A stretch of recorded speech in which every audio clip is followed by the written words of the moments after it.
कैसे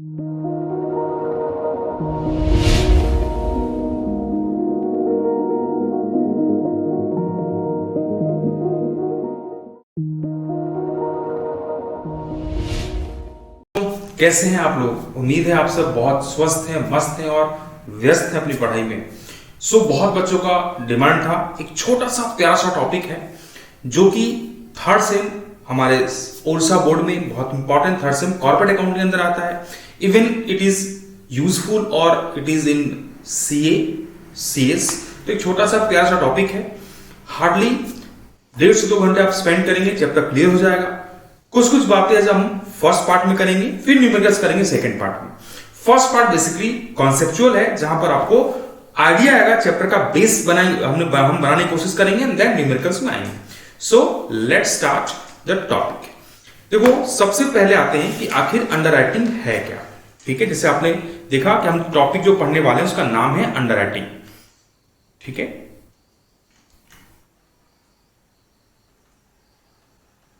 मान लो ये 2 लोग हैं,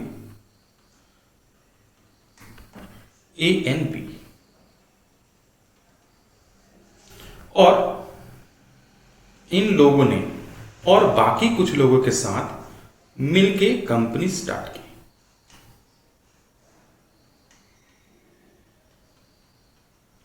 अब कंपनी में फंड इनको चाहिए था से 2000 करोड़। इन लोगों ने अपने पास से कुछ ऑलरेडी फंड लगा लिए से 1200 करोड़ लगा दिए। Now they need additional 8000 crore. अब इसके लिए इन लोगों ने सोचा कि हम पब्लिक से पैसा लेंगे। कैसे? शेयर्स इशू करके। इन लोगों ने पब्लिक को शेयर इशू करने का सोचा। यानी कि याद होगा, जब हम पब्लिक को शेयर इशू करते हैं तो उसको क्या बोलते हैं?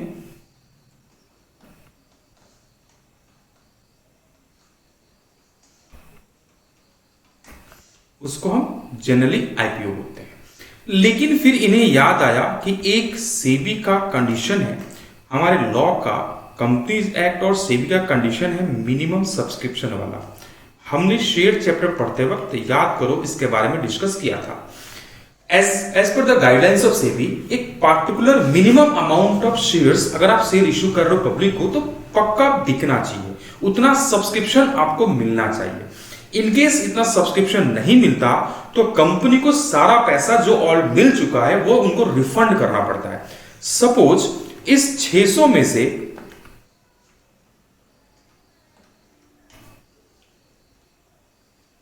4500 करोड़ का इन लोगों ने, पब्लिक ने सब्सक्रिप्शन कर दिया, तो क्या ये 4500 से चलेगा? ये रख सकते हैं? आंसर नहीं।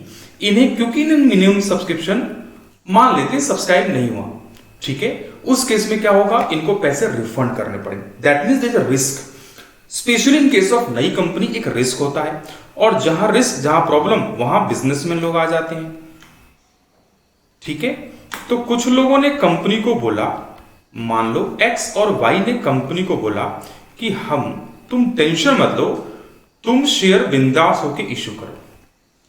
शेयर बेचने में, यानी सब्सक्रिप्शन लाने में, एप्लीकेशन लाने में, we will help you out, हम तुम्हारी मदद करेंगे।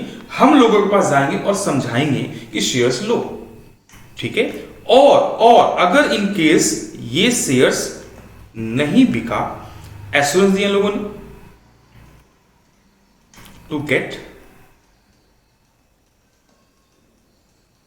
Subscription, and in case shortage or unsubscription, we will take it। बदले में कंपनी को बोला, भाई देखो, हम ये जो कर रहे हैं ना, बदले में तुम लोग को हमें क्या देना होगा? हमें देना होगा एक कमीशन। ठीक है, अब कंपनी तैयार हो गई कमीशन देने के लिए, और ये तैयार हो गए इस एश्योरेंस को देने के लिए। तो एक जो कंपनी और इन लोगों के बीच में जो एग्रीमेंट हुआ, उस एग्रीमेंट को हम बोलेंगे अंडरराइटिंग एग्रीमेंट। और ये जो 2 लोग हैं, जो लोग ये एश्योरेंस दे रहे हैं, उनको हम बोलेंगे अंडर राइटर्स। आई होप मेरी बात समझ में आई। Yes sir. एक बार और देखते हैं, इसी चीज को थोड़ा सा और रीडिफाइन करते हैं। मैंने क्या बताया कि देखो अंडरराइटिंग एग्रीमेंट क्या है। अभी तक मैंने तुम्हें दो टर्म्स इंट्रोड्यूस किए, एक अंडरराइटिंग एग्रीमेंट और एक अंडर राइटर्स।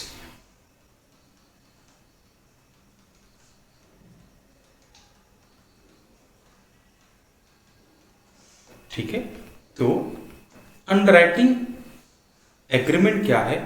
इन दोनों के बीच में, दोनों मतलब कंपनी और अंडरराइटर के बीच का एक एग्रीमेंट है,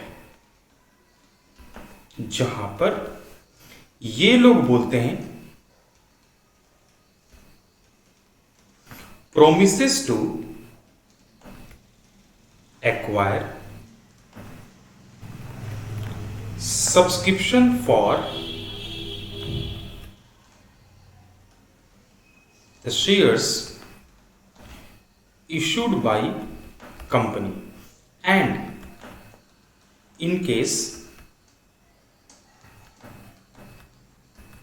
unsubscription, या जिसको हम बोल सकते हैं shortage, they will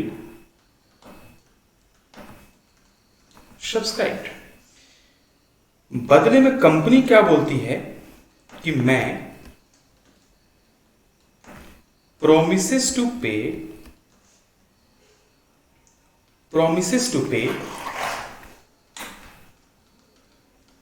certain commission. ठीक है, अब ये लोग क्या दे रहे हैं, कंपनी क्या दे रही है, इनको कमीशन दे रही है, और ये लोग क्या दे रहे हैं, यानी कि ये लोग दे रहे हैं कंपनी को एक तरह का प्रॉमिस। इसके लिए जो एग्रीमेंट हुआ, उस एग्रीमेंट को बोलते हैं underwriting commission, sorry underwriting agreement. और ये लोग जो कि एश्योरेंस दे रहे हैं उनको बोलते हैं अंडरराइटर्स। इस कंपनी को इस केस में बोलेंगे इशूअर कंपनी। ठीक है, इशूअर नहीं है, इशूअर, जो कंपनी शेयर्स इशू कर रहा है। उम्मीद है मेरी बात समझ में आई। Yes sir. तो एक बार जल्दी से इसका डेफिनेशंस मीनिंग देख लेते हैं। अंडरराइटिंग क्या है? एक एग्रीमेंट है विथ और विदाउट कंडीशन, एक कंडीशंस के साथ या बिना कंडीशंस के। किस बात का? Subscribe to the securities of a body corporate, जहां पर शेयर सब्सक्राइब करने का बॉडी कॉर्पोरेट का एक एग्रीमेंट होता है। ठीक है, कब? अगर पब्लिक सब्सक्राइब नहीं किया तो जो पब्लिक को ऑफर किया गया, अगर वो लोग सब्सक्राइब नहीं किए तो ये लोग अंडरराइटर बोलते हैं हम सब्सक्राइब कर लेंगे। ओके, अब देखो अंडरराइटिंग्स में न्यूमेरिकल पढ़ने के लिए कुछ कुछ हमें इंपॉर्टेंट टर्म्स के बारे में जानना होगा। जो फर्स्ट इंपॉर्टेंट टर्म है that is called underwriting commission. दूसरा sole underwriter, joint underwriter and sub underwriter. Third underwriting agreement, जो हमने अभी डिस्कस किया। Form underwriting and condition writing, mark and unmarked application, full and partial underwriting. ये कुछ topics हैं जिन्हें हमें पहले फैमिलियर होना होगा न्यूमेरिकल करने के लिए। तो सबसे पहले आते हैं अंडरराइटिंग कमीशन क्या है। एक एग्जांपल समझते हैं। मान लो एक कंपनी है, उस कंपनी ने डिसाइड किया कि 1000 शेयर, मैंने छोटा एग्जांपल लिया ताकि तुम्हें समझ में आए, कैलकुलेशन में पजल ना हो जाओ। 1000 शेयर्स कंपनी ने डिसाइड किया इशू करने का। रेट रखा 10 वाला शेयर्स 12 में, रेट रखा 12। फेस वैल्यू कितना है? 10। याद होगा ना, जितना का शेयर्स होता है उसको हम बोलते हैं फेस वैल्यू। और ये जो 2 रुपया है, 12 रुपया है, इसको हम क्या बोलते हैं? Issue price. कितना डिसाइड किया? 1000 शेयर्स का। अच्छा मुझे एक बात बताओ, एक बार क्या हुआ, मैं ऐसे ही कहीं जा रहा था, उधर से मुकेश अंबानी जी आ रहे थे। मैं मुंबई गया था, मुकेश अंबानी कार आ रही थी और मुकेश अंबानी की कार खराब हो गई। तो मैंने क्या किया, मुकेश अंबानी को ना लिफ्ट दिया। बोला मुकेश अंबानी जी चलो मैं आपके घर छोड़ देता हूँ। और बेचारे मुकेश अंबानी को मैं लिफ्ट करके उनके घर तक छोड़ दिया। और मुकेश अंबानी बहुत खुश हुए, बोले कि देखो मैनेजर सर मैं आपका ना कुछ ये एहसान चुकाना चाहता हूं, बताओ आप क्या चाहते हो। मैंने बोला कि देखो मैंने स्टडी की है, मुझे पता चला है कि आपकी कंपनी रिलायंस कंपनी मार्केट में आईपीओ लेके आ रही है, तो ऐसा करो, वो आपका जो आईपीओ का साइज है ना, वो 1000 करोड़ का आईपीओ का साइज है। मुझे तो मालूम नहीं है कि आपका कंपनी के शेयर बिक जाएंगे, तो मुझे 30% अंडर राइटिंग करने का पावर दे दो, मुझसे अंडर राइटिंग एग्रीमेंट कर लो। ठीक है, कितना? 30%। 1000 का 30% 300 करोड़, उसका मुझे 5% कमीशन दे देना, तो 15-20 करोड़ में अपना काम हो जाएगा। बस इतना ज्यादा की इच्छा नहीं है। मुकेश अंबानी बोले ओके, दिया। ठीक है, खुद सोचो क्या ऐसा संभव है? आंसर है नहीं। अगर ऐसा होता तो हर कंपनी क्या करता, अपने लोगों को, अपने रिलेटिव्स को, अपने इन लोगों को अंडरराइटिंग एग्रीमेंट का पावर दे देता और उनको एक तरह से फंडिंग करने लगता। इसलिए जो अंडरराइटर्स होते हैं ऑलरेडी ये सेबी के अंडर रजिस्टर्ड होते हैं। ये हम जैसे अरे गरे नहीं हो सकते। जैसे कि ये कहानी फ्रॉड थी, वैसे ही लोग फ्रॉड करना शुरू कर देंगे कंपनी के साथ। इसीलिए कंपनी क्या करती है, जो रजिस्टर्ड है उनको देती है, और जो ऑलरेडी अपने रिलेटिव्स को डायरेक्ट शेयर लेने वाले हैं उस पर कोई कमीशन, कोई भी अनरिटन करना अलाउड नहीं है। जो डायरेक्टर्स, प्रमोटर्स, उनके रिलेटिव शेयर्स लेने वाले हैं, that is not allowed for unwritten. कौन में अनरिटन अलाउड है? जो हम पब्लिक को बेचने वाले हैं। ठीक है, तो मान लो कंपनी को लगता है कि रिस्क है, तो उसने एक अंडरराइटर अपॉइंट कर दिया। ठीक है, हो सकता है सिंगल अंडरराइटर हो सकता है एक से ज्यादा अंडरराइटर हो, और प्रमोटर्स डायरेक्टर्स ने बोला भाई हमको 2000 शेयर्स, हमको 200 शेयर दे दो। अब मुझे बताओ पब्लिक के लिए शेयर्स कितने बचे? एग्जैक्टली 800। ये 800 शेयर हमने पब्लिक ने ऑफर कर दिया किसको? सॉरी, कंपनी ने ऑफर कर दिया पब्लिक को। ओके, अब मान लेते हैं कि पब्लिक सब्सक्राइब्ड फॉर 600 शेयर्स। तो बताओ शॉर्टेज कितना हो गया? तो शॉर्टेज हुआ 200 शेयर्स पे। अब ये 200 शेयर्स कौन लेगा? सर ऑब्वियस सी बात है, 200 शेयर्स ये जो प्रॉमिस किया था ना अंडरराइटर्स, वो लेगा। पब्लिक कंपनी को पैसे देगी 600 शेयर का, और ये अंडरराइटर देगा 200 शेयर का। तो मेरा प्रश्न ये कि मान लो कंपनी ने डिसाइड किया था, जो एग्रीमेंट हुआ था ना इन दोनों के बीच में, इसमें कमीशन डिसाइड हुआ था 5%। तो ये अंडरराइटर को 5% किस पे मिलना चाहिए? ये 200 पे या 600 पे? बताओ। तो जनरली जहां बच्चे गलती करते हैं, जैसे भी तुमने किया, ये 600 पे नहीं, सर 200 पे नहीं, टोटल 800 शेयर्स पे जो हमने पब्लिक को ऑफर किया था उस पे मिलेगा कमीशन। ठीक है, क्योंकि कमीशन किस बात का मिल रहा है? कमीशन इस बात का नहीं मिल रहा है कि तुमने कितना शेयर सब्सक्राइब किया। कमीशन एश्योरेंस देने का मिल रहा है कि भाई मैं एश्योरेंस दे रहा हूं। ऐसा समझो, मान लो तुम बिजनेस कर रहे हो और तुमने एक फायर इंश्योरेंस अपने बिजनेस में लिया, स्टॉक का फायर इंश्योरेंस करवाया से 5 लाख का। ओके, तुमने प्रीमियम भरा से 50,000। अब कंपनी तुमसे प्रीमियम कितना, किस बात का ले रही है? एश्योरेंस देने का ले रही है। मान लो आग लगा, 1 लाख का नुकसान हुआ, तो कंपनी कितना भरेगी? 1 लाख। आग नहीं लगा, बिल्कुल नुकसान नहीं हुआ, क्या कंपनी प्रीमियम नहीं लेगी? आंसर लेगी, क्योंकि वो एश्योरेंस देने का पैसा ले रही है। मान लो 5 लाख का नुकसान हुआ, पूरा का पूरा 5 लाख भरेगी कंपनी। ठीक है, तो कितना भरा उसके ऊपर ये बेस्ड नहीं होता, कितना का एग्रीमेंट हुआ उस पे बेस्ड होता है। तो यहां पर कमीशन किस पे मिलेगा? 800 पे। ये तो क्लियर हुआ?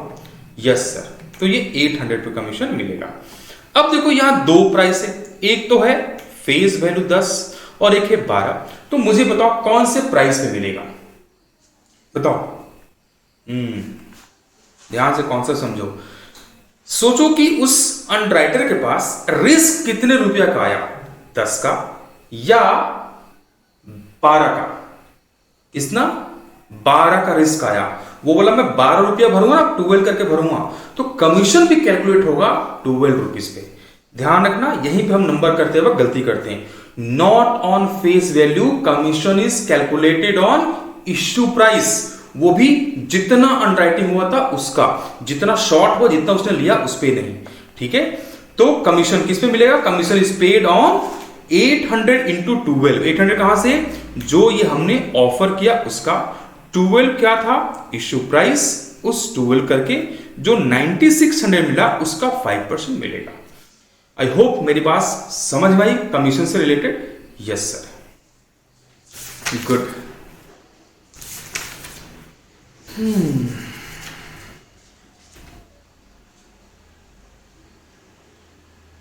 ओके, अब कुछ कुछ छोटी छोटी मगर मोटी बातें भी जान लेते हैं।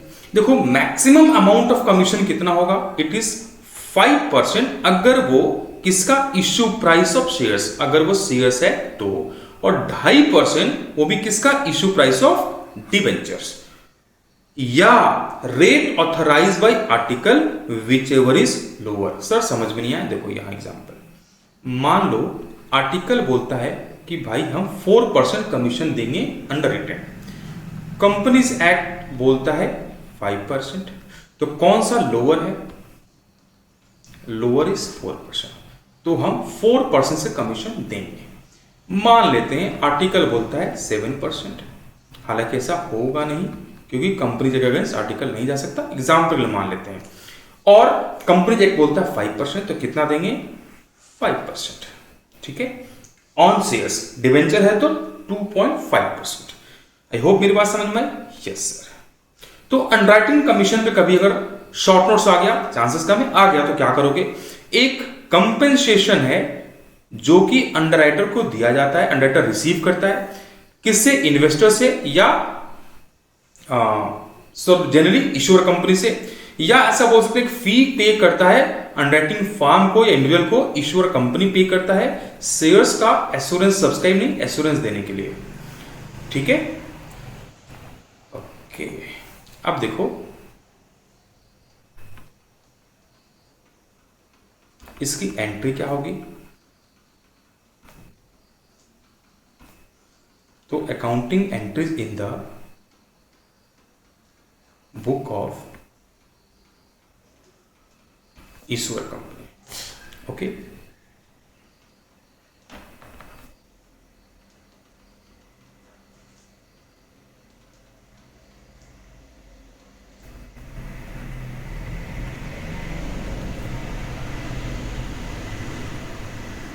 तो underwriting expenses or commission account debited to underwriters personal account, ठीक है, याद रखना बैंक नहीं, अंडरराइटर पर्सनल अकाउंट। ओके, अब आ जाते हैं फटाफट इसका डिफरेंस। सबसे पहला है मीनिंग। अंडरराइटिंग क्या है, तो हमने डिस्कस किया अंडरराइटिंग एक कॉन्ट्रैक्ट है अंडरराइटर और इश्यूअर के बीच में, जहां पर कंपनी अंडरराइटर को बोलती है कि तुम मेरा शेयर सब्सक्राइब करवाओ, शॉर्ट टर्म से तुम ले लेना, एंड बदले में हम तुम्हें एक कमीशन देंगे। ये जो एग्रीमेंट हुआ अंडरराइटर्स और इश्यूअर के बीच में, that is called underwriting commission. जो अंडरराइटर ने मिला, बदले में जो मिला, that is called underwriting commission. Same एक टर्म मिलता जुलता है ब्रोकरेज। जनरली तुमने सुना होगा स्टॉक मार्केट में एक पर्सन होता है जो कि सेलर और बायर को मिला देता है, वो प्लेस करता है शेयर्स बेचने के लिए और बदले में कुछ पैसे चार्ज करता है, दैट अमाउंट जो चार्ज करता है दैट इज कॉल्ड ब्रोकरेज। उस व्यक्ति को बोलते हैं ब्रोकर। तो बहुत बार डिफरेंस पूछता है, तो मीनिंग समझ में आई। लायबिलिटीज अंडरराइटिंग कमीशन के लिए जनरली अंडरराइटर पे लायबिलिटीज होती है, जितना शॉर्टफॉल हुआ वो अंडरराइटर को लेना पड़ता है जो पब्लिक सब्सक्राइब नहीं किया। लेकिन ब्रोकर के पास कोई लायबिलिटीज नहीं हुई, बिका तो ठीक, नहीं बिका तो ठीक, बिकेगा तो पैसा मिलेगा, कम ब्रोकरेज मिलेगा, नहीं बिकेगा तो नहीं मिलेगा, लेकिन there is no liabilities. Third है authority to pay. Brokerage commission pay करने के लिए आर्टिकल में इसका पावर ये ऑथराइज्ड होना चाहिए। अगर आर्टिकल में ऑथराइज नहीं है तो कंपनी अंडरराइटिंग कमीशन पे नहीं कर सकती।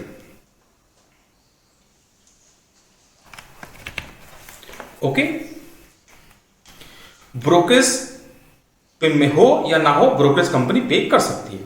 Risk associated with underwriting, the development of underwriting, risk है अंडरराइटर के पास क्योंकि वो नहीं बिका तो उसे लेना पड़ता है। ब्रोकरेज में कोई रिस्क नहीं है। पेमेंट फुल पे, अगर इवन एक शेयर्स भी अंडरराइटर को नहीं लेना पड़ा, सारा सब्सक्राइब ओवर सब्सक्राइब हो गया, तब भी उसे अंडरराइटिंग कमीशन मिलेगा। लेकिन अगर शेयर नहीं बिका तो ब्रोकरेज को ब्रोकर नहीं मिलेगा। ओके, एंट्री से मैंने बता दिया। अब आते हैं sole underwriter, joint underwriter and sub underwriter. मान लो एक कोल इंडिया है उसने डिसाइड किया 1000 शेयर इश्यू करने का, 10 वाला 12 में। उसने पब्लिक को सारे शेयर इश्यू किए, 1000 शेयर ऑफर किए और इसके लिए एक पर्सन को अपॉइंट किया। तो ये अकेला पर्सन इसको अंडर राइट्स कर रहा है, तो इस पर्सन को हम बोलेंगे सोल अंडर राइटर्स। ठीक है, यानी कि यहां पर ओनली वन अंडर राइटर्स इसको अंडर राइट कर रहा है। ठीक है, तो अगर पब्लिक ने फेल किया तो सारा का सारा शेयर ये सोल अंडर राइटर ही लेगा। एक बार टाटा स्टील ने शेयर्स अपना आईपीओ लाया था, और टाटा स्टील, ये बहुत पुरानी बात है, उस वक्त आई थिंक 4000 करोड़ का वैल्यू था, but it's a huge amount at that time. ठीक है, और टाटा स्टील कंपनी वर्ल्ड की उस टाइम 10 में से टॉप 10 कंपनीज में से आती है, बहुत रिस्क था। तो एक ने नहीं 7 बैंकों ने मिलकर इसको अंडर रिटन किया, जिसमें कौन कौन सा बैंक थे, जैसे कि HSBC बैंक था, कोटक था, standard chartered, SBI capital market limited, RBS, ऐसे 7 बैंकों ने मिलकर इसका अंडर रिटन किया और हर बैंक ने 557.1 value of shares underwritten किए। तो ये जितने भी अंडर राइटर हैं इनको हम क्या बोलेंगे? Joint under writers. मान लेते हैं कि SBI कैपिटल को लगता है कि भाई अभी भी रिस्क ज्यादा है, इसने कुछ पार्ट अपनी लायबिलिटीज का शेयर कर लिया, किसके साथ? PNB के साथ। तो PNB को हम बोलेंगे सब अंडर राइटर्स। आई होप मेरी बात समझ में आई। Yes sir. नेक्स्ट आते हैं मार्क्ड एंड अनमार्क्ड एप्लीकेशंस। जैसे मैंने बताया टाटा स्टील कंपनी ने मान लो 1 लाख शेयर्स इश्यू करने का डिसाइड किया, उसने 2 अंडर राइटर्स को अपॉइंट किया, एक SBI कैपिटल मार्केट लिमिटेड और दूसरा HSBC।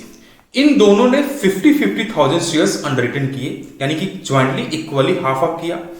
अब देखो, जब कंपनी टाटा स्टील का अपना आप में बड़ा अच्छा नाम है, टाटा स्टील ने जब प्रोस्पेक्टस इश्यू किया, पॉसिबल है कि कुछ उसके नाम पे शेयर्स आ जाए, एप्लीकेशंस आ जाए, सब्सक्रिप्शन आ जाए। कुछ सब्सक्रिप्शन है SBI के नाम पर और HSBC के नाम पर। अब SBI का अपना बहुत अच्छा नेटवर्क है, इसके बहुत कस्टमर बेस अच्छे हैं, तो SBI ने गांव गांव जाके बहुत इसका प्रमोट किया और इसको लोगों को कन्विंस किया कि टाटा स्टील का ये आईपीओ आप सब्सक्राइब करो। लोगों ने सब्सक्राइब ज्यादा किया, HSBC ने भी अपने किया, लेकिन HSBC उतना ज्यादा नहीं लगा। अब मान लो टोटल से 86,000 शेयर्स सब्सक्राइब हुए। कितने कम हुए? शॉर्टेज हो गया 14,000 शेयर्स का। अब देखो, जब SBI कैपिटल मार्केट है, SBI है और HSBC है, ये दोनों ब्लेम गेम खेलना नहीं शुरू कर देंगे। SBI बोलेगी भाई मैं तो मेहनत किया, मेरा सब कुछ बिक गया, सारा बिक गया है। HSBC बोलेगी मैंने सारा बिकवाया। तो एक कंफ्यूजन होगा। इस कंफ्यूजन को दूर करने के लिए generally SBI capital market limited और HSBC जो भी अंडरराइटर्स हैं, वो अपने लोगों को, अपने सब्सक्राइबर को बोलते हैं कि देखो, जब सब्सक्राइब करना तो हमारा ये लोगो, ये स्टाम्प लगा लेना, यानी कि वो सारा सब्सक्रिप्शन थ्रू SBI आ रहा है, उस पे SBI का या HSBC का एक मार्क, एक स्टाम्प होता है, ताकि टाटा स्टील के लिए ये आइडेंटिफाई करना इजी हो जाए कि किसने कितना शेयर बिकवाया। ठीक है, और इसको हम बोलते हैं, जैसे देखो यहां अगर तुम देख रहे हो तो यहां पर SBI का एक ऑलरेडी स्टाम्प है ना, या मार्क है। सेम HSBC का भी जो शेयर्स आएगा उस पे भी उसका स्टाम्प लगा होगा, लेकिन पॉसिबल है कुछ ऐसे शेयर्स आए जिन पे कोई स्टाम्प ना हो। ठीक है, कोई स्टाम्प उन पे ना हो। तो जिन पे ऑलरेडी कोई मार्क या स्टाम्प है उनको हम बोलते हैं मार्क्ड एप्लीकेशन, और जिन पे कोई स्टाम्प नहीं है उनको बोलते हैं अनमार्क्ड एप्लीकेशन। तो मार्क्ड एप्लीकेशन क्या है? वो सारे एप्लीकेशंस जिनमें कोई स्टाम्प लगा होता है किसी एक अंडरराइटर का, जैसे कि यहां देखो SBI कैपिटल लिमिटेड का स्टाम्प लगा है। जिस पे कोई स्टाम्प नहीं होता, जो कंपनी के नाम पे शेयर्स बिक जाते हैं, they are called unmarked applications, यानी कि ऐसे एप्लीकेशंस जिसपे किसी भी अंडरराइटर का कोई स्टाम्प या मार्क नहीं है। अब आते हैं full and partial under returns.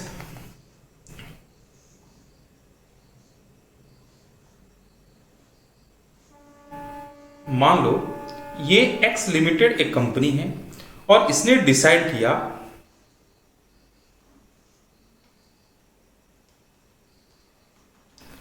Decided to issue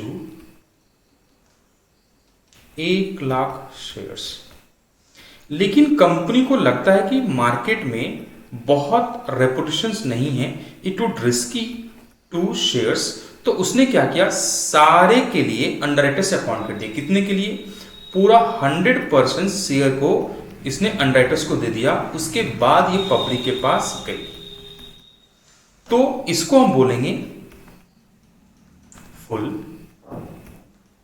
या होल अंडरराइटिंग। उम्मीद समझ में आया। तो कंप्लीट या फुल अंडरराइटिंग क्या है? In case of complete underwriting the whole issue, जितना भी इशू है शेयर्स और डिवेंचर का, वो हम अनरिटन करवा देते हैं। ये हो सकता है कि हम सिंगल से कराएं या मोर देन वन कराएं, यानी कि ज्वाइन कराएं, सोल्व करवाएं। नेक्स्ट आते हैं, अगेन एक कंपनी ने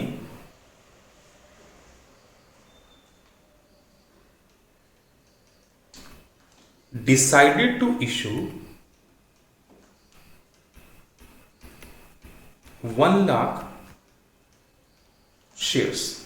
ओके, लेकिन कंपनी को लगता है कि भाई हमारे शेयर्स मार्केट में रेपुटेशन है, ऑलरेडी कुछ बिक जाएगा, तो इसने सिर्फ 60% अंडर राइटर्स को दिया और अंडर रिटन कराया, और रेस्ट जो 40% बचा वो कंपनी खुद गई पब्लिक के पास सब्सक्रिप्शन लेके, आईपीओ लेके।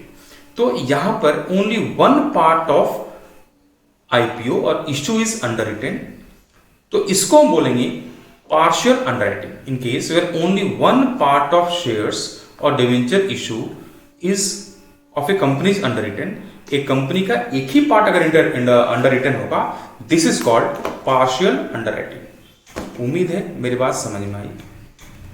Yes sir. तो अब आ जाते हैं कि इसका कैलकुलेशंस कैसे होता है। जनरली हमें एग्जाम में नेट लायबिलिटीज ऑफ अंडरराइटर्स निकालना पूछता है, ठीक है। तो सबसे पहले ऐसा एक हम स्टेटमेंट बना लेंगे।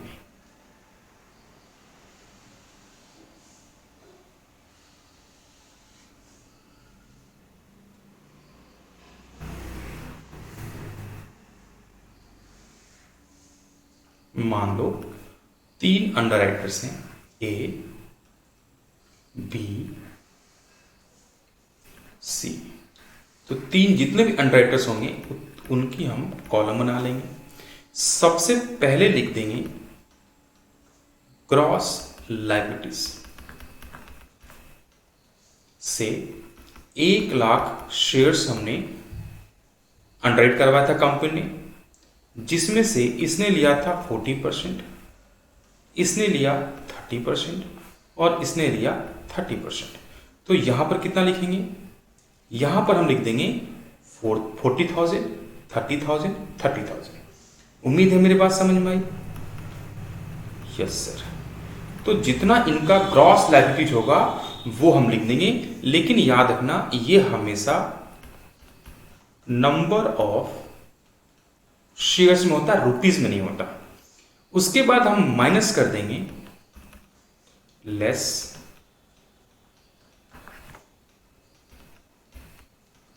Mark application.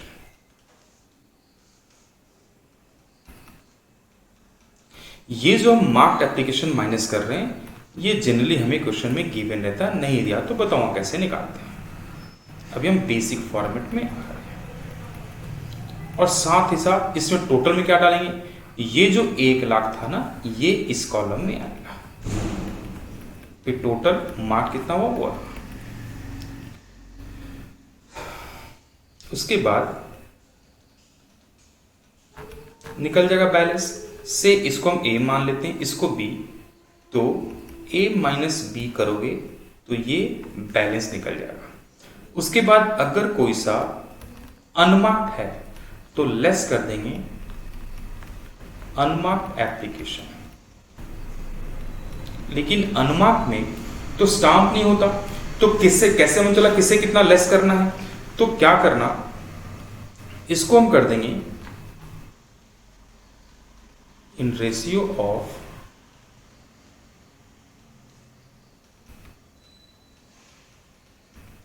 ग्रॉस लायबिलिटीज से, ये सी है,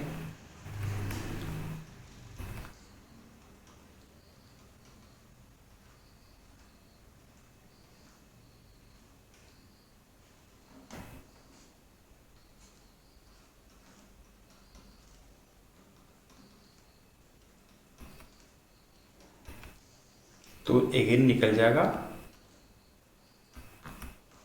बैलेंस। हाँ, वेरी गुड। अगर मान लो किसी केस में ऐसा हो कि बी का, सी का, किसी का एक का नेगेटिव फिगर आ जाए, से मान लो ये 40% गया था, 40,000, 30,000, 30,000। बी के सिचुएशन में मार्क्ड एप्लीकेशन आया था से 26,000, हमने इसको माइनस कर दिया, तो यहां जो बैलेंस आया, फर्स्ट वाला जो बैलेंस आया, यहां पर 4,000 आया। उसके बाद जब हमने अनमार्क लेके डिस्ट्रीब्यूट किया तो बी वाला सिचुएशन आ गया से 6,000। बैलेंस ऊपर में 4,000 था, नीचे कितना आ गया 6,000। अब जब माइनस करेंगे तो नेगेटिव फिगर आ जाएगा। जब भी ऐसा नेगेटिव फिगर आएगा तो उस नेगेटिव फिगर को भी, मान लो ये नेगेटिव फिगर है, तो लेस कर देंगे, जिसको जनरली हम इसको हम डिस्ट्रीब्यूट कर देंगे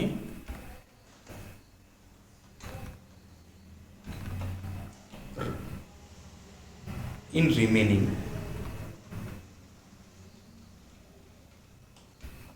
उनके ग्रॉस लायबिलिटीज के रेशियो में इसको डिस्ट्रीब्यूट कर देंगे। और ये प्लस के ऊपर नेगेटिव था, इसका नील हो जाएगा। अच्छा क्वेश्चन पूछा तुमने ऋषि। अब जो बचेगा उसको हम बोलेंगे नेट लायबिलिटी। देखो अभी एक और टर्म है फॉर्म अंडरराइटिंग, मैंने अभी तक उसको टच नहीं किया, सिंपल वाला हमने नंबर किया। उम्मीद है यहां तक सारा क्लियर है ना? अब हम फट से कुछ न्यूमेरिकल देखते हैं, लेकिन नेक्स्ट वीडियो मिलते हैं नेक्स्ट वीडियो में। Till then take care, bye bye.